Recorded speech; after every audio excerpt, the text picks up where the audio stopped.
Hey there! On the show today, I have some of the creators of Attack of the SNACs, an easy to play and punny board game kickstarting right now. Keep watching to see if this might be the game for you. That interview starts now.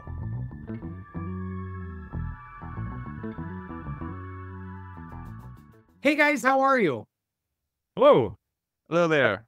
Great to have you on. Thanks for joining me. Yeah. You have a project that is kickstarting right now, which is a board game, and it's called Attack of the SNACs, which is That's part right. of, it's under the umbrella of Pyland, right? Yeah, Pyland is essentially the publisher, and it has a whole world of its own and a story and all these things and artwork that has already existed before the game. But this is the first game being published by Pyland, Attack of the SNACs. Yeah, That is awesome. And SNACs is an acronym. that's right. What is the Go ahead. acronym? Go ahead. Dylan. Spooky Nectar Affected Creatures. So, Nectar Affected Creatures. All yeah, right. Yeah, in terms of the lore, the game takes place sometime in the past in relation to Pyland. And there are these creatures that have seemingly been mutated by something. And so there is a greater lore there in place, but it's not fully explored in the game. It's only suggested. But if you read the wiki, we've got a wiki too. We were talking earlier during the pre-interview that you guys are both TTRPGers, so it only goes to hand that you would have a lore and backstory for your game. yeah, that's right. It's quite involved, actually. There's a friend of mine who is started Pyland, who is the main guy who's writing all these lores, and it's been years and years just developing. Because in Pyland, it's made up of these characters called octopies. It's half octopus, half pie. They're all just all jokes too, all puns. And so they're the octopies. And there's different slices like pirates and pieborgs, vampires, zombies, all right. And all these slices have their own personality, their own sort of. Some like each other, some don't like each other. And so the Attack of the Stacks draws on all of them, asking them all to be monster hunters to come and save Pyland. Yeah, and the artwork is phenomenal. I love it. It's really well done. And the puns are all throughout the game. It's very punny. One of my favorites is the pick-a-mimic. Yeah. It's the picnic basket that is actually a mimic. It is hysterical. So the game itself, why don't you tell me about what comprises the game and how it's played? Basically, the concept of the game, it's already been covered there, basically, but there's this character, the Huntmaster, who is looking for apprentices to assist in dealing with these spooky nectar affected creatures, the SNACs. And you are brought to this basically little town off in the middle of nowhere that's at the frontier of Pyland, and you are given an item, you're given a trophy, and you're like, go ahead and fight these creatures. And so we've got these little like biomes that are all places represented in like the lore of Pyland. And these places have these creatures that you go and fight. And then once you're like being like, man, I'm done. This is getting too much. You head back into town. You spend the resources that you've collected to improve yourself, improve your abilities. If you don't have enough resources, you can help the people around the town and they'll give you resources. And then the cycle continues. Like a worker placement on one half of the game. Then the other half is like a push your luck game. But it's got other elements too. It's got tableau building, variable player powers, engine building, all sorts of stuff. Very beginner Euro mechanic. And that was like my desire in terms of design, was to make something that if you are like a board gamer and you're looking to get friends into the hobby, this is like a game just above Catan in terms of teaching them the sort of Euro fundamental. Yeah, and there's actually a video as part of your Kickstarter that kind of goes through it, and then they're on the Kickstarter page, it's explained. And there are also other people who have gotten a hold of a preview of the game. So there are a couple of videos out about that kind of explain how the game runs. And it looks like it's going to be a lot of fun. Absolutely. Yeah, I dressed up in a big chef hat and outfit, and I did a whole how to play, and it goes through all the different parts of the game of overviews and the detailed mechanics like Danilo explained there. Yeah, and we did get some pretty cool reviews from people like Becca Scott from Good Time Society. And Game Boy Geek, he did a video for us as well. Yeah. And so there's a lot of information on that Kickstarter page. I'm sure we'll be able to share the link. And it's, all there. If you're willing to scroll all the way down, there's lots of information. Yeah, I'll have a link obviously down below. So anybody who wants to take a look at this can. And there is a lot of information on that page to help you decide if this is a game that you'd like to play. speaking of like the Catans of the world, so this is a introduction to gaming game from the standpoint of it has a lot of different mechanics that you'll find in other games. So it's up to 4 players. Is that correct? Yeah, 2 to 4 players, and runs pretty well in a 2, runs really well in a 3, and a 4. It means you can have a full table of players. What we've even done as well is especially if it's your first game, you're trying to get some more players to try the game, you can actually like pair up, because what we've done is made it so there's just lots of little decisions that you can make anytime as you're rolling the dice, as you're taking your time through the game. Mm-hmm. And yeah, it does work quite well if you probably had 2 players who maybe weren't super familiar with board games, pair them together and they could help each other get through a game. And once they've gone through the first turn, everyone understands it. It's quite easy to pick up from that perspective. Mm-hmm. Now, this was 2 years in development, so it's been quite a journey for you guys. What are your personal favorites when it comes to board game? I really like Terraforming Mars. Terraforming Mars is one that I really enjoy. Ark Nova is a game that I really enjoy. On the Crypto, I think Alex has it there on the back. I think I see it there. That's also a game I really enjoy. In general, I like heavier games, but I certainly have an appreciation for elegant design. And so I think I would like this game to be more elegant, but I think what it's really succeeded in is being approachable fun. I just played a game actually yesterday with my roommate. I live with a bunch of people, and it probably been about maybe 4 or 5 months since we'd last played. And so, yeah, let's go through a refresher or whatever. And one of the people hadn't played before. But immediately there was a sort of like sense of appreciation for what everyone goes through. The game is competitive, but it's indirectly. So it's not like you want other people to fail.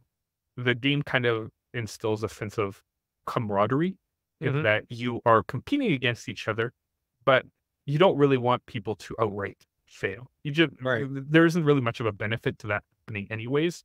And seeing unusual outcomes come from dice rolls is what is appreciated. And specifically at the table that I was playing in with my roomies, people were helping each other out in attempting to figure out how to best defeat monsters. Because there's a little bit of resource management in your dice and your trophies and your items and abilities, so that you really, if you are not in a competitive mood, you can absolutely assist each other in getting the best outcomes for everybody at the table.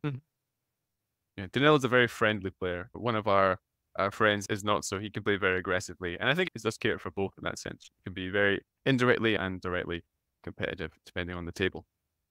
And for me, some of my favorite games and biggest influences, I've got one there. It's up the top, Raiders of the North Sea. I just love all the different ways you can win and the ways that, you build up over the course of the game, a sort of different strategy to win. And there's a worker placement section in our game that was quite a lot influenced by that, at least on my side. Another game I think we played a lot of when we were working on this was King of Tokyo. We looked at a couple of times as well. I think it's quite cool. And that dice system is similar. It's certainly not the same as what we have, but it's quite similar. Yeah. And the last game I mentioned is Cascadia. My wife and I love playing Cascadia. Just such a relaxing but engaging multi-layered puzzle. I love it. Yeah, Cascadia is on order right now. I buy typically anywhere between 3 and 5 games a month. Passion of mine, obviously, I'm a collector too, but there are so many great games out there. And you talk about the weight of the game or the mechanics in the game that you tend to like. I'm trying to experience all those mechanics in all their various ways that people use. Stonemaier Games has a whole bunch of really great games out, and some of their mechanics are just so smooth. You don't really notice it until the second or third turn. You're like, oh, now I see why they did this. Yeah. So game design's always. Yeah. I feel like, particularly in the last 20 years or so, I like to use the term game technology. Game technology has improved immensely, right? In comparison to the days of Sorry, right, or Chutes and Ladders, Sure. right. These games, which a lot of people have in their homes, are more like deterministic than anything else, right? You go through the process and you know what the result be. You don't necessarily know what the result is going to be, but there's not a lot of impact on what the result is going to be in the end. And that would be like a terrible game. right? We have to have our decision points. We have to have our own little thought processes. And then we have a lexicon of mechanics to like draw from. And like we were saying, like I really roll and writes as a genre, and I've played so many roll and writes, and they're all so vastly different.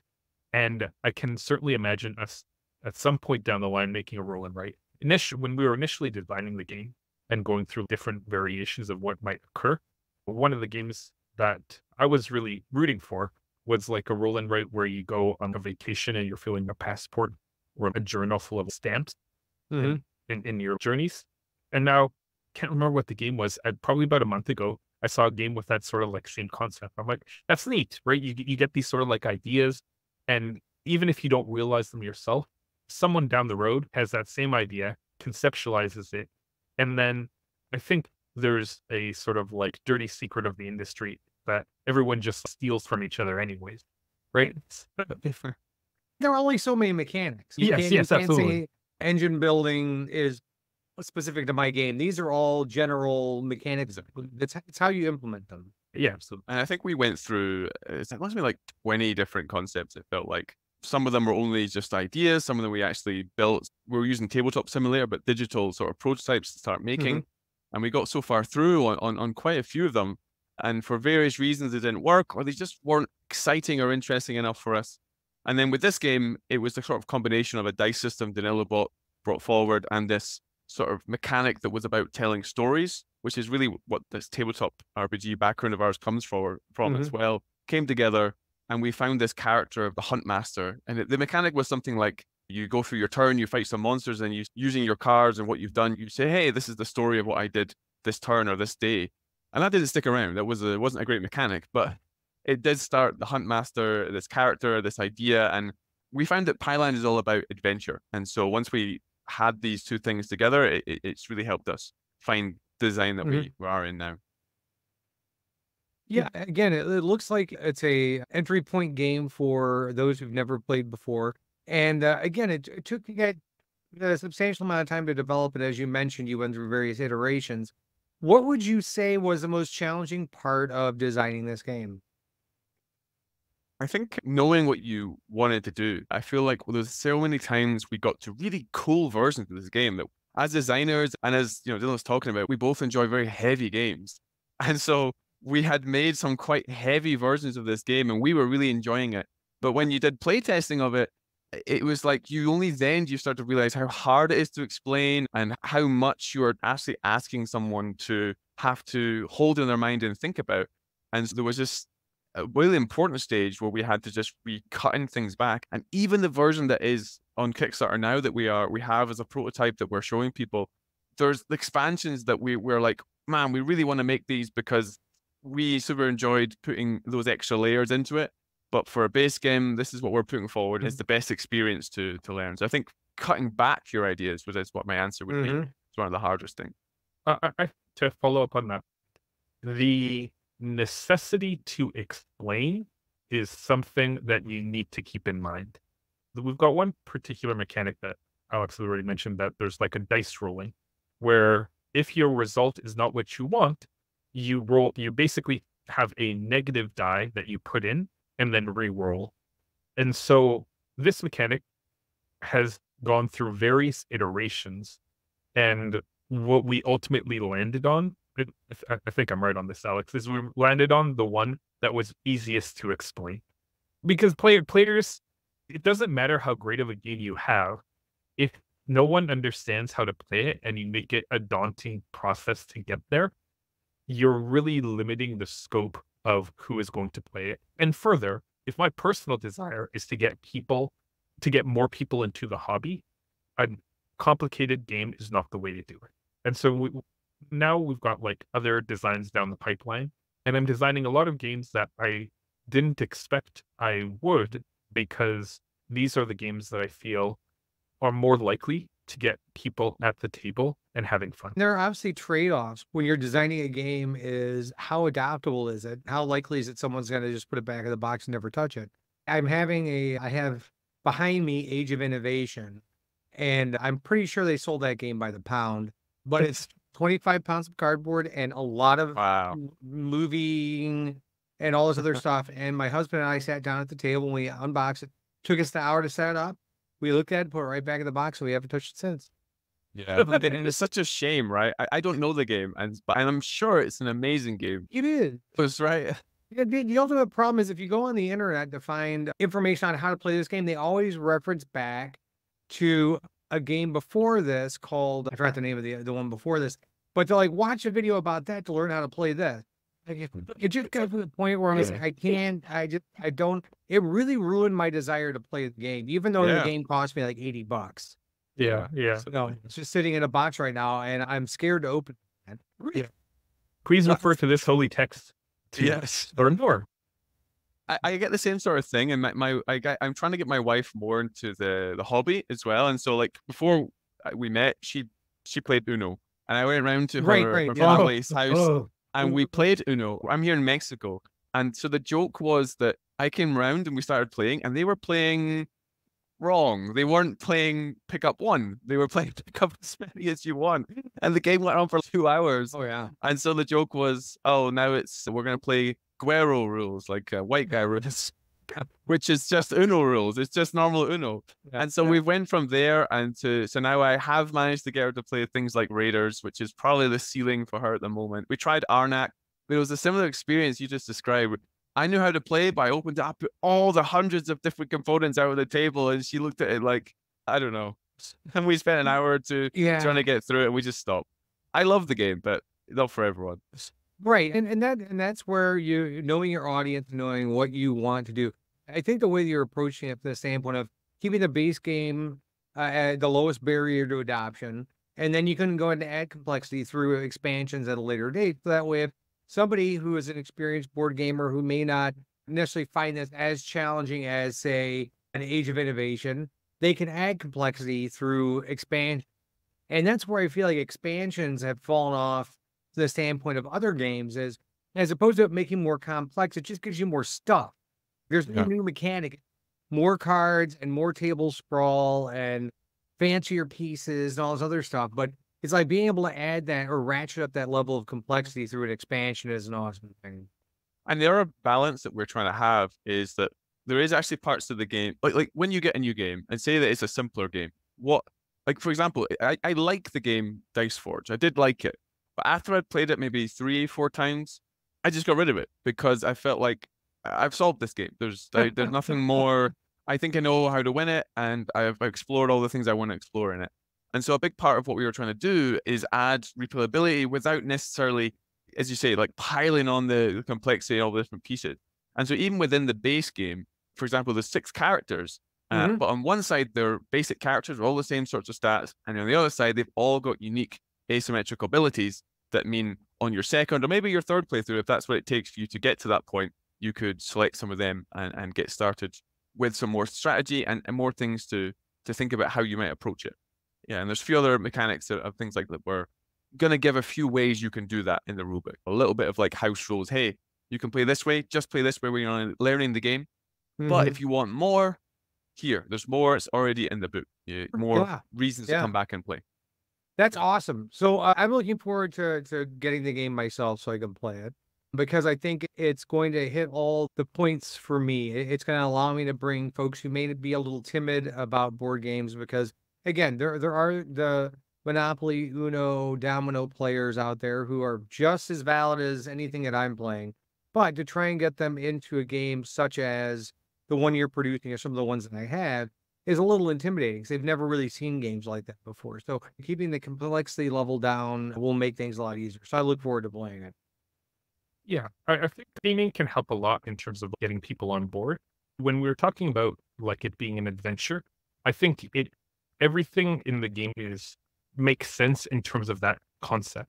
So you go out, you throw some dice, you have some abilities, you fight the monster, you decide if you're going to go further into the forest. If you're not going to go further into the forest, you head back into town. Right in town, you do a couple things, then that's that day. Yeah, or you rest up, you go in the next day, and the cycle goes like this. And I think sometimes when you play games that are simple, but don't give the players the concepts as they think they should. Rockability, I think, is the term that sometimes gets used. It can be harder to get people on board, particularly if you're dealing with something like abstract. So I think the concept of an adventure helps a lot in onboarding people, because people at Lord of the Rings, people have seen Lord of the Rings. They know what, they know what going out and fighting things and then coming back and getting ready for the next day. All that is conceptualized within the game in a framework that makes. I agree. I can't wait to see everything come out. I hope people get a chance to take a look at this for themselves and see if it's a game that they would like to play. I appreciate both of you coming on. I will have links down below to the Kickstarter as it stands right now. And I'm sure we'll be in contact when you have more expansions and more Pie-O-Land lore for me. And I appreciate you both coming on, and I wish you the best of luck. Yeah, no, thanks a lot, Mike. One last thing I'd like to say, if I could, is that if you or anyone would like to preview the game and have a chance to play it before you consider back on it, there is a tabletop simulator mod available. And so we can share that link as well. But we would also be happy to take yourself or any group of players through a game. The rule books are in there, and all of our up-to-date files are there. Everyone can look at all the components and see what they think and have a go of the game themselves too. That's awesome. I'll have links to all that down below. I might want to check that out myself because I love to preview games and play games of all sorts. But again, I appreciate you both for coming on, and I wish you the best of luck. Thanks very much, Mike. Thanks. You take care.